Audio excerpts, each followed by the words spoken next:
This Marketplace podcast is supported by Geico. Do you own or rent your home? Sure you do. Fortunately, Geico makes it easy to bundle your home and car insurance. It's a good thing, too, because having a home is hard work. Go to geico.com, get a quote, and see how much you could save. Geico.com. Easy. This Marketplace podcast is supported by Provar, a proud supporter of Marketplace Tech.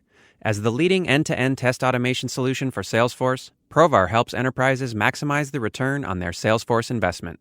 To get a free ebook about mitigating risk for teams, orgs, and beyond, visit provartesting.com/managing risk. You know those scanners that people are using to take your temperature in lots of places? Yeah, they're not helping. From American Public Media, this is Marketplace Tech. I'm Molly Wood.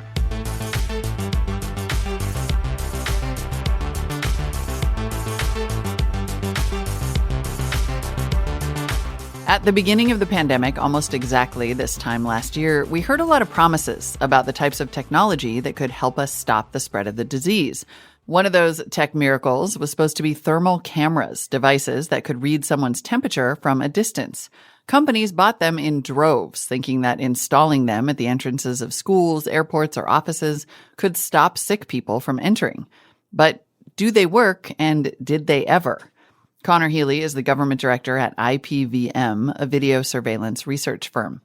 He recently co-authored a study on fever scanning devices and said many have one large flaw. Well, we found that they're inaccurate, but not just that they're inaccurate, they're inaccurate in a particular way. The fever cameras are taking a reading of a person's surface temperature each time you get scanned, but they're adjusting that reading before it gets shown to the user who's evaluating whether or not that person should enter a facility. And if the reading's quite low, they'll adjust it up. If the reading's high, they'll adjust it down. The upshot is that this results in reducing temperatures that should be reported as fevers to the normal range and reporting them as normal.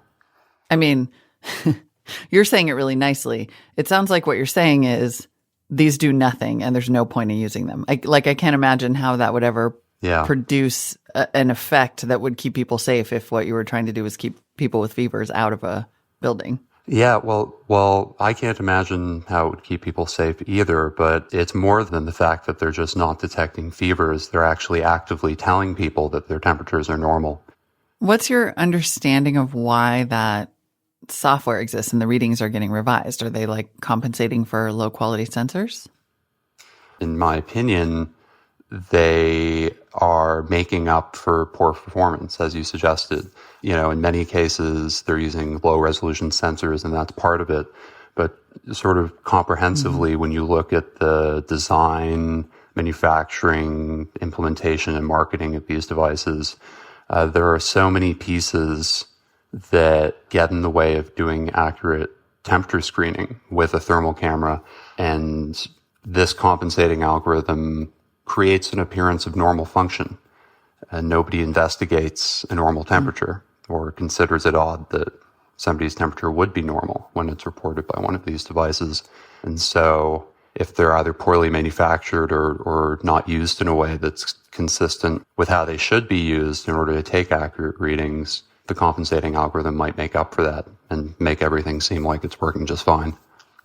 What do the companies say? For example, it seems like at least one of them told you it was, to make up for a factor like people coming into a building from the hot sun. Yeah, some companies have used that justification. I mean, the thing is that if somebody's coming in after being in the hot sun, what the FDA says and what the IEC says, which is an international group of scientists that convened and came up with guidelines for human temperature screening with thermal cameras, what they say is that people should wait inside for 15 minutes at room temperature before being screened for exactly that reason, that coming in from a hot environment or a cold environment will affect the reading that you have. So the correct solution to that is not to just simply adjust the readings so that they're more normal. You also noted that some of the companies selling these scanners only got into business in the past year, likely because of COVID. Is that a cause for concern? Yeah, absolutely. What's quite typical is that they are actually, not manufacturing them. They're buying them from someone else and relabeling them. That is a big concern. Many of these smaller companies would not and have not been able to answer questions about, why their devices might even have a compensating algorithm, because they may well not know. I mean, when there's something like this, there's always a rush to sort of security theater. And I wonder if over the past year, have you seen any use of this technology that's actually been successful that we know of in helping slow the spread of COVID? In general, no. I can't think of an example to give you.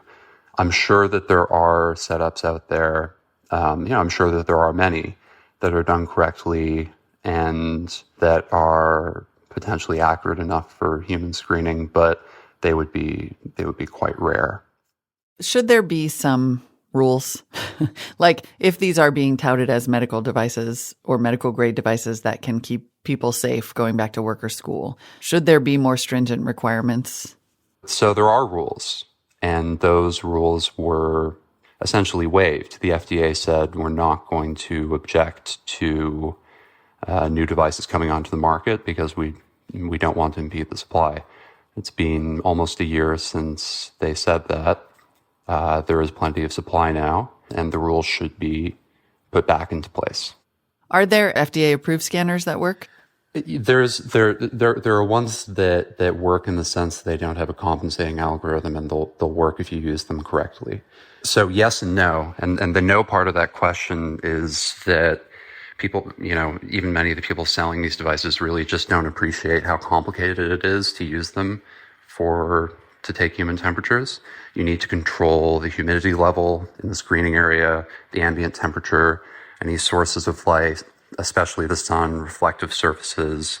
These cameras generally run $10,000 to $12,000, and the FDA cleared handheld thermometer that we used in our study goes for anywhere from $40 to $150. Conor Healy is the government director at the research firm IPVM. On March 4th, the FDA sent warning letters to companies that might be selling unauthorized devices.